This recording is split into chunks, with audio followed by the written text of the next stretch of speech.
Good morning, Anna. It is currently 5:30 on Friday evening, and you're coming with me to France. Yay! So I packed my bag and got in the car, and then we drove along some roads, and then it got darker, and then by the time we got to the ferry, it was pitch black. On the ferry we booked some reclining seats to sleep in, however they only reclined by about 2 inches, and because we were on it for about 7 hours from 12 to 7, this happened. You know the whole sleeping thing? I haven't done it. At all. But then being English, I had a nice cup of tea and I felt much better.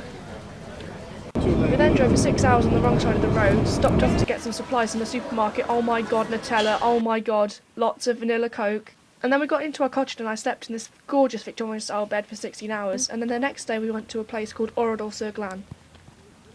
Oradour-Sur-Glane was a village in France which was sieged by the Germans in 1944. The Nazi forces suspected that there were firearms and weapons hidden in the village, so they surrounded the village before bursting into their homes and dragging out all the inhabitants, and they were questioned about the presence of weaponry, but of course, since it didn't exist, they couldn't tell the Nazis what they wanted to hear, so 642 men, women and children were massacred and the buildings of the village were burnt to the ground.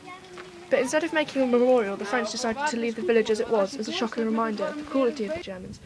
Walking around Oradour was a huge eye-opener for me, especially in some places you could still see the tiles on the floor and the rusting skeletons of old cars. What gets me most about this place is that it feels really eerie, and just walking around you just think, well, what would happen if this was my village? What would happen if suddenly we were the ones picked? It could have been anyone.